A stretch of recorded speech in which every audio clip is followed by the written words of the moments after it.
안녕하십니까. 허피스트입니다. 오늘은 수축사회라는 그 제목으로 오늘 설명을 좀 드리겠습니다. 수축사회, 지금 그 우리나라 뿐만 아니라 전 세계적으로 지금 그 경제나 경제가 특히 그 성장이 안 되고 있죠. 확장이 안 되고 있습니다. 특히 우리나라는 그 아주 짧은 시간에 압축 성장을 해왔는데 이제는 이제 그렇게 되지 않고 있습니다.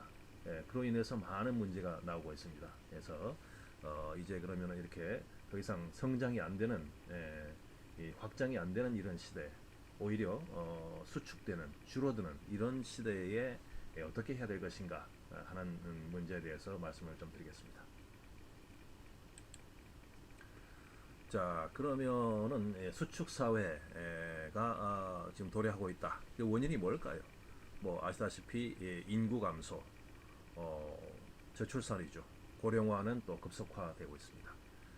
그런데 과학 기술은 여전히 계속 지속적으로 발전을 하고 있어서 이로 인해서 자동화가 계속되고 있죠. 뭐 인공지능, 로봇 뭐 이런 것들입니다. 예, 그러다 보니까 이제 그 인간이 할 일은 점점 줄어들고 있습니다. 그래서 일자리 감소가 되는 거죠. 그러고 또 그 기존의 그 경제적인 강자들의 힘은 더욱더 커지고 약자들의 힘은 더 약해지는 이러한 양극화, 부의 양극화가 심해지고 있습니다. 그리고 이렇게 살기 힘들다 보니까 개인주의, 이기주의가 강화되는 거죠. 그래서 각자 살아야 된다. 소위 각자 도생 이런 시대가 되고 있습니다. 이러한 상황이다 보니까 이런 개인주의나 이기주의를 통제할 수가 없습니다. 이런 현실을 인정하고 우리가 한번 해법을 찾아봐야 되겠습니다.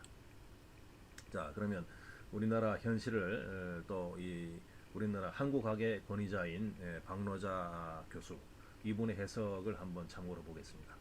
이분은 한국이 군사 문화가 지배하는 병영 사회다. 병영 사회죠. 군대 문화. 그리고 여성이 제대로 살기 어려운 혐오 사회다. 여성을 갖다가 뭐 그냥 이렇게 자꾸 배제하려고 하고 또 이렇게 혐오하는 그러한 풍조가 또 생겨나고 있습니다. 또 재벌 중심의 노동지역 국가다. 재벌이 유일한 구원자인 듯. 그리고 노동자들은 제대로 소득도 없고 또 인간으로서의 어떤 그러한 마땅히 누려야 할 것도 누리지 못하는 그러한 자꾸 환경이 되고 있습니다. 자, 그런데 이러한 상황에 대해서 소위 그 정치적으로 보수적인 생각을 가진 분들의 상당수는 그 재벌 즉 기존 강자들이 우리나라 사회를 유지해 왔고 앞으로도 잘할 것이다. 그러니까 이대로 그냥 유지하면 된다. 이대로 유지하면 된다는 게 바로 보수주의죠. 라고 생각하고 있습니다. 또 미국이 그동안 주도해왔던 세계화, 또 IT 혁명, 이것이 앞으로도 계속될 것이다. 이러한 두 가지 전제를 항상 가지고 있는 거죠. 네, 그렇습니다. 이게 지금 현재 한국의 현실입니다.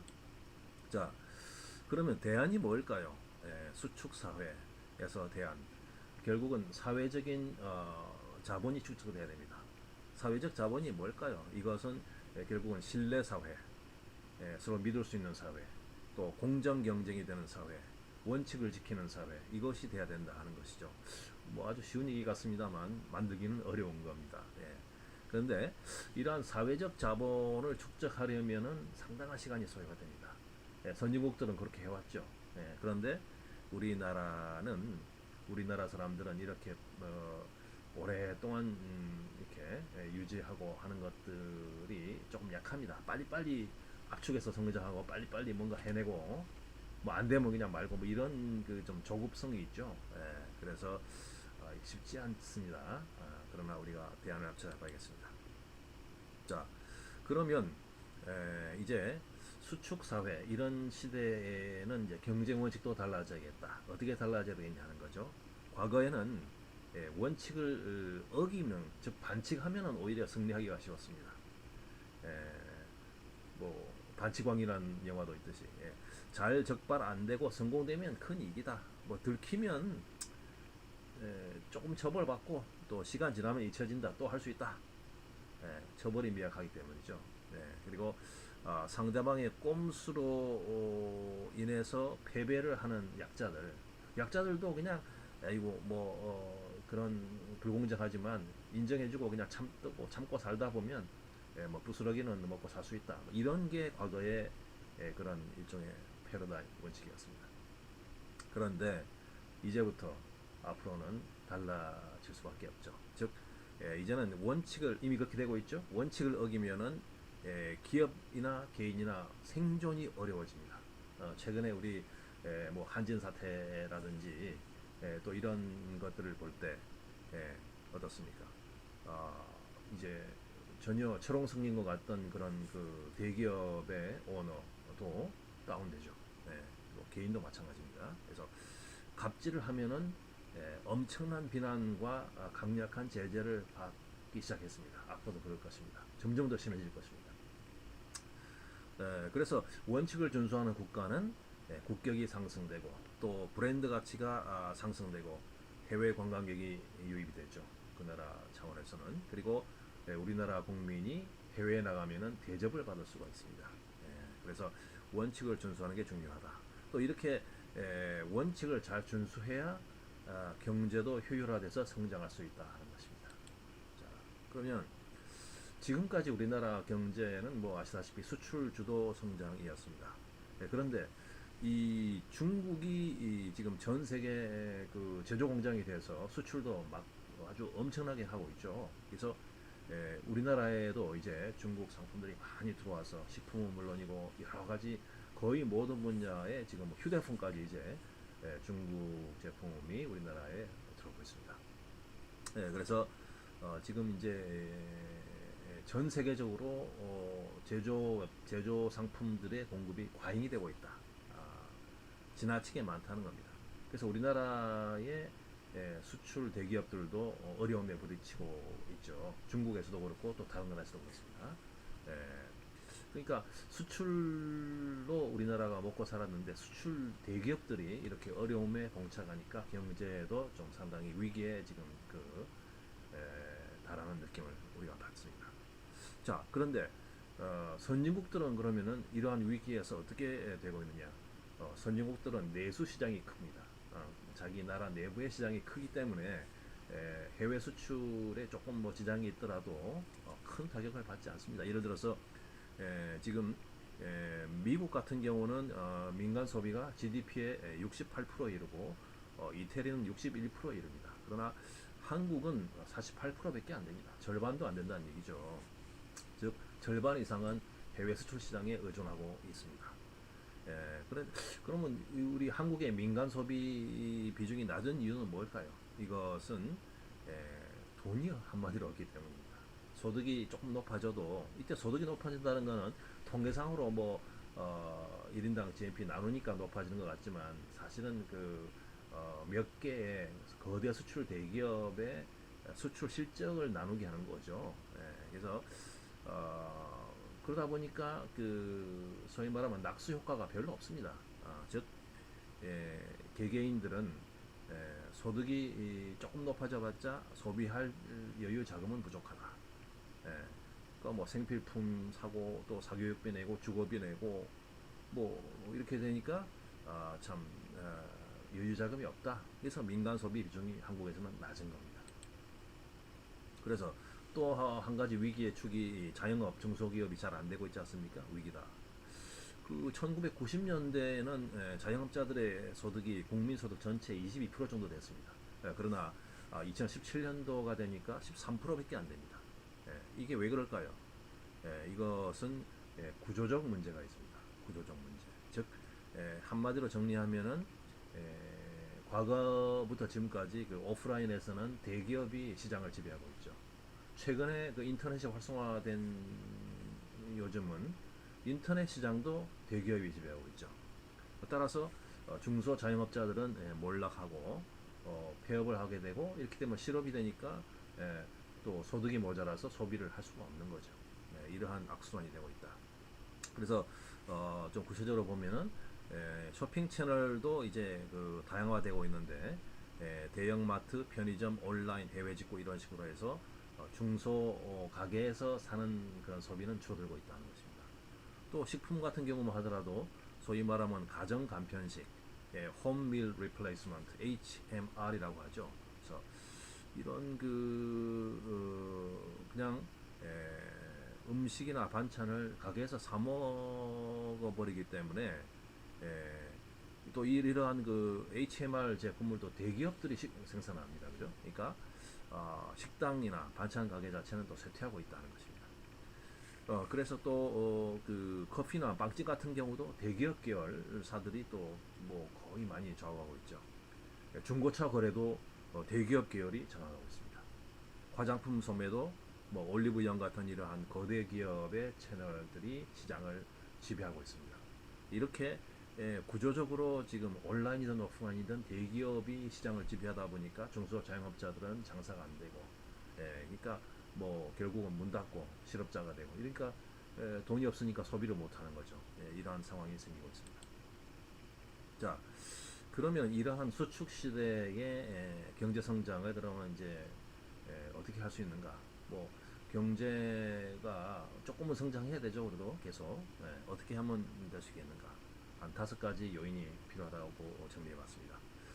첫째는 근로 시간을 단축해서 일자리를 나눠야 됩니다. 지금 정부가 하고 있죠. 그리고 또 근로자들은 재충전할 시간을 가질 필요가 있다. 두 번째는 최저임금도 인상하는 것 최근에 너무 급속하게 올라서 조금 그 문제가 되고 있는 것이지 오르기는 올라야 됩니다. 그래서 또 기본소득을 지급을 해서 이제 그 우리 국민들이 소비 여력을 가지도록 해줘야겠죠. 자, 그러면 최저임금 과연 이게 너무 급속하고 문제가 있느냐 하는 거 한번 생각해 볼까요? 2018년도 현재 최저임금은 시급이 7,530원입니다. OECD 국가 중에서 1인당 GNI는 Gross National Income, 즉 총 국민 소득이죠. 총 국민 소득 대비 우리나라가 4위입니다. 4위. 상당히 높은 위치긴 합니다. 자, 그런데 선진국들은 복지 체계가 잘 돼 있고 사회 안전망이 잘 돼 있죠. 그러다 보니까 예를 들어서 평균적인 사회복지 지출의 선진국들은 국가 예산의 약 30% 정도에 달합니다. 상당히 많죠. 그러나 우리나라는 아직도 10% 약간 넘습니다. 그러니까 이렇게 사회복지가 잘 돼 있는 나라와 사회복지가 아직도 약한 우리나라를 단순 비교해가지고 우리 그 최저임금이 높아지고 있다. 이렇게 해서는 좀 합리적이지 않다는 거죠. 그래서 우리나라의 이제 사회복지도 이제 점점 증가하고 있지만 아직까지도 충분치 않기 때문에 사회복지 체계가 충분하게 될 때까지는 우리가 보완적으로 최저임금 인상도 필요하다는 것입니다. 물론 뭐 속도가 너무 빠른 건 좀 이제 부작용이 있겠죠. 적절한 속도로 계속 인상은 돼야 된다 하는 것입니다. 또 세 번째로는 청탁을 통해서 이 왜곡된 그러한 걸 만드는 거, 이거 금지시켜야겠죠. 지금 김영란법으로 상당히 많이 좋아지고 있습니다. 그래서 원칙을 준수해야 경제도 효율화된다 하는 것입니다. 자, 네 번째는 성평등이나 약자 보호를 추구해야 된다. 왜냐? 이게 그 우리가 사회적 약자, 뭐 여성을 포함해서 사회적 약자가 일할 기회, 자기 능력을 발휘할 기회가 충분히 없으면 그만큼 사회 활력이 약화되고 경제도 잘 될 수가 없습니다. 따라서 모든 사람들이 역량을 발휘하도록 기회를 줘야 된다는 것이죠. 또 매우 중요한 이게 5번째는요. 지금 직장에서 퇴직하는 사람들, 또 아까 말씀드린 중소자영업자들이 그 폐업한 다음에 이제 일하지 않고 쉬고 있습니다. 많은 사람들이. 이들에 대해서 지금 그 최근까지 해왔던 것처럼 무슨 창업을 활성화시킨다, 창업 지원한다, 뭐 이것도 뭐 좋습니다만, 그러나 창업이라는 게 쉽지 않죠. 지금 뭐 아까 말씀드린 것처럼 뭐 여전히 온라인이나 오프라인이나 대기업이 이 시장을 지배하고 있는데, 이제 뭐 개인 규모로 이렇게 돈 조금 가지고 뭐 창업을 한다고 해서 아무리 아이디어가 좋아도 잘 될까요? 아직까지 우리나라의 문화 인프라는 어렵습니다. 그렇기 때문에 상당한 시간 동안은 역시 이렇게 그 쉬고 있는 분들이 다시 직장에 취직하도록 도와주는 것이 더 낫다는 것입니다. 그러면 취직할 직장이 뭐 충분하나요? 물론 충분치 않습니다. 그럼에도 불구하고 그렇게 재교육을 통해서 이분들이 그 재취업, 재취직할 수 있는 것을 도와주는 것도 매우 중요하다는 것입니다. 그래야 그분들이 소득을 가지고 또 소비할 수 있고 경제의 성장에 기여할 수 있는 거죠. 자, 또 일단 직장에서 근무하는 분들은 일한 만큼 보상을 받고 또 근무 이후에는 쉴 수 있도록 재충전할 수 있도록 그런 시간도 주어져야 됩니다. 그래서 자기 발전도 할 수 있고 이렇게 해서 학연이나 지연이나 혈연 이러한과 무관하게 능력 있고 착실히 일하는 분들이 보상받고 대우받는 그런 조직 문화가 필요하다. 또 상거래에서도 그런 것이죠, 그죠? 원칙을 잘 지키고 법을 잘 지키고 계약을 잘 지키고 하는 그러한 상거래 관행이 필요하다. 것입니다. 자, 그래서 이것만 가지고 충분할까요? 그렇지 않죠. 그래서 우리가 이제 또 하나의 카드로서 중시해야 될 것이 현 정부가 추진하고 있는 남북 협력이죠. 이거 꼭 필요합니다. 아, 북한이 만약에 조기 빨리 붕괴하면 어떻게 될까요? 어떤 사람들은 뭐 북한 뭐 정권 독재라는 둥뭐 핵무기 가지고 우리나라 위협하고 하니까 뭐 빨리 무너져야 된다 단순하게 말씀하시는데 정말로 북한 정권이 빨리 붕괴되면요 엄청나게 많은 북한 주민들이 남한으로 몰려올 거 아니겠습니까? 그렇게 되면요 그들을 또 뭐 죽으라고 놔둘 수는 없으니까 국민 세금이 막대하게 투입이 돼야 됩니다. 그러면 이건 또 우리 남한 국민 개개인한테도 부담이 되는 거죠. 이거 우리 남한의 청년 세대가 굉장히 싫어하고 경계하는 점입니다. 그럼 어떻게 해야 되느냐? 북한이 스스로 잘 상당히 살아나갈 수 있도록 그러한 때까지는 북한 내부 질서가 유지되도록 우리가 해줘야 됩니다. 뭐 김정은 정권이 그 조상 때부터 뭐 독재해왔기 때문에 미워서 빨리 뭐 망가져야 된다 그거 아닙니다. 에, 북한이 그래도 정권도 안정화되고 왜냐하면 지금 김정은은 최소한 남북 협력하고 핵무기 이제 없애고 이렇게 평화적으로 국제 협력하면서 이제 정상적인 나라가 되려고 하지 않습니까? 그러면 도와줘야죠. 그래서 남북 협력에 대해서 이런 국민적인 지원이 필요하다는 것입니다. 구체적으로는 이미 만들어졌으나 지금 닫아 있는 개성공단을 새로 다시 오픈하고 이러한 개성공단을 여기저기 북한의 곳곳에 추가적으로 건설할 필요가 있다. 이렇게 해서 남북이 같이 경제 성장을 하면서 북한도 사회적 자본을 장기적으로 축적할 수 있도록 해야 된다. 지금 아까 말씀드린 우리 남한의 사회적인 자본 축적이 필요한데 북한도 역시 그러한 사회적 자본이 축적이 돼야 된다는 거죠. 그렇게 해서 양쪽이 상당히 그 경제 능력이나 또는 문화적인 차원에서 유사하게 되어야 앞으로 상당히 먼 훗날이겠지만 통일도 쉬워진다는 것입니다. 그렇지 않은 상태에서는 갑자기 아까 말씀드린 그런 북한이 먼저 무너져가지고 주민들이 확 몰려와서 흡수통이라는 형태로 되면은 그건 재앙이죠. 우리 경제도 막중한 피해가 되고 사회 혼란도 막심해집니다. 그렇기 때문에 우리가 합리적인 해결책을 찾아야겠습니다.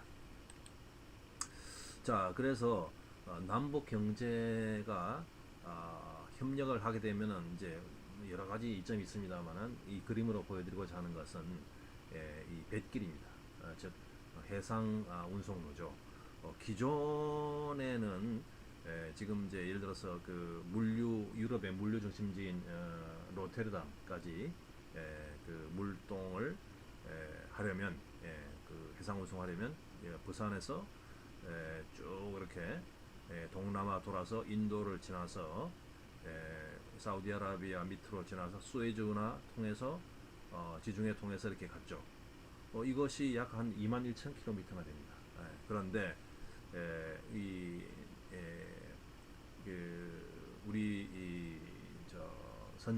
선박이 북한 영해를 지나서 북한 영해를 지나서 쭉 이렇게 북극 항로 소위 베링해 협을 지나서 북극해 이렇게 북극해를 지나서 이 로테르담까지 이 항로 북극 항로라고 부릅니다. 이 항로로 가게 되면은 거리가 12,700km, 12,700km, 약 기존의 항로에 비해서 절반 정도의 거리가 됩니다. 그러면은 그 해상 운송에 들어가는 비용과 시간이 굉장히 절감이 돼서 우리나라 상품의 수출 경쟁력이 아주 높아진다는 거죠. 이러한 것도 남북 협력으로 얻을 수 있는 부수 효과 중에 하나입니다. 이런 걸 우리가 놓칠 수가 없죠. 추구해야 되겠습니다. 자, 이래서 요약을 드리자면은 이 지금 세계적으로 피할 수 없는 이런 추세인 수축 사회, 이것에 우리가 대응하기 위해서는 아주 상식적이고 합리적인 대책이 필요합니다. 그것은 원칙을 지키고 페어 플레이 하는 사회를 만들어야 되고 이 국민 개개인의 소득 수준이 높아지도록 여러 가지 대책을 강구해야 된다 하는 것이죠. 그리고 추가로 기존에 진행되고 있는 남북 협력을 계속 강화해서 그를 통해서 시너지 효과를 얻으면은 우리나라는 우리 짐 로저스 세계적인 그 투자자 중에 하나죠. 짐 로저스가 말하는 것처럼 다른 나라에 비해서 굉장히 경제가 급성장하면 물론이고 사회도 아주 안정되고 활성화될 수 있다 하는 것입니다. 그래서 우리가 이러한 기회를 놓치지 말고 잘 잡도록 노력해야 되겠습니다. 오늘 강연 이상으로 마치겠습니다. 감사합니다. 허피스트였습니다.